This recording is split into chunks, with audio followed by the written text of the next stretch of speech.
झारखंड वार्ता, खबर आम हो या खास पहुंचेगी आपके पास।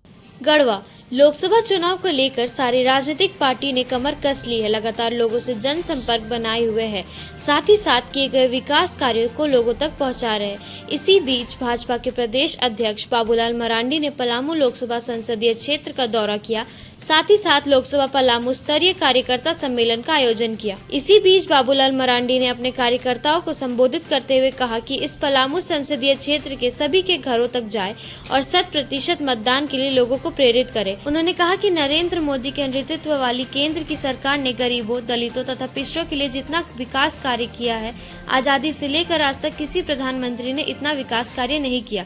चाहे वह शिक्षा की बात हो, सड़क की बात हो, बिजली की बात हो। पलामू लोकसभा सहित पूरे देश में केंद्र की सरकार द्वारा चलाई गई योजना धरातल पर देखने को मिलेगा। यही कारण है कि आज प्रधानमंत्री नरेंद्र मोदी को लोग प्रधानमंत्री की पहली पसंद के रूप में लोग पसंद करते हैं। क्योंकि चुनाव हार और जीत पोलिंग बूथ पर ही होता है और पोलिंग बूथ पर जहां अधिक से अधिक लोगों से पोल कराना, अपने पक्ष में पोल कराना, और उसके लिए एकमात्र कार्यकर्ता हमारे होते हैं, इसलिए कार्यकर्ता के साथ ये मीटिंग थी। और 400 पार का नारा दिया गया। स्वाभाविक है, क्योंकि आप देख रहे होंगे कि देश में जितने भी भ्रष्टाचारी है वो लोगों ने सब अपना भाईचारा का गठबंधन बना लिया है। और जिस प्रकार से लगता ही नहीं कि वो लोग देश से कोई गाइड हो रहा है, लगता है कि कोई विदेश से सब लोग गाइड हो रहे हैं। और यह इनके प्रकार देश के प्रधानमंत्री नरेंद्र मोदी जी को रोकना चाहते हैं, लेकिन देश में जनता ने भी इस बार संकल्प ले चुका है फिर से देश के प्रधानमंत्री नरेंद्र मोदी जी को प्रधानमंत्री बनाने का। अब पूरे झारखंड में जहां कहीं भी जाएंगे लोगों में उत्साह है, खुशी है, उमंग है। और इसका नतीजा आप देख रहे होंगे कि भारतीय जनता पार्टी ने तो कब का प्रत्याशियों की भी घोषणा कर दी।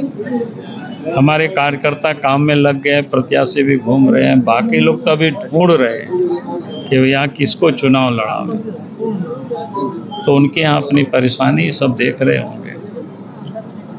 जब चुनाव आता है, भुवनाथपुर से टाउनशिप का जो सेल है उसको चालू करने की बात आती है, चुनाव खत्म होने के बाद फिर समाप्त हो जाता है। नहीं, मैंने कहा है कि जो वहाँ की समस्या मैं अच्छी तरह से मैं जानता हूँ, क्योंकि जब तक राज्य सरकार उसमें से सपोर्ट नहीं करती है तब तक आगे गाड़ी बढ़ती नहीं है। तो अब आने वाला समय केंद्र में तो सरकार बनेगा ही, और उसके बाद झारखंड में भी सरकार बनेगी। पिछली बार तो डबल इंजन की सरकार थी, फिर भी चालू नहीं हो पाया होगा, कहीं मामला फंस गया होगा उस समय, क्योंकि तुरंत तो कोई भी काम नहीं होता है ना। आपके रीजन में भी एक बार बंद किया गया। हमारे रीजन में क्या, हमारा तो कालखंड ही बहुत छोटा था, हमने तो उस वक्त प्रयास भी कर रहे थे, लेकिन अब 2-2.5 साल भी नहीं बीता था और उसके बाद सरकार चली गई। तो इतना कम समय में नया राज्य में, और उस समय आप देख रहे होंगे कि गढ़वा पलामू तो कोई आने में भी लोग डरता था। हालत ये था, जो सच्चाई है, मैं कोई झूठ नहीं बोल रहा, आना भी नहीं चाहता था लोग। गढ़वा पलामू तरफ कोई गाड़ियाँ भी नहीं चलती थी रात में, ये स्थिति बनी हुई थी। पहले और अभी में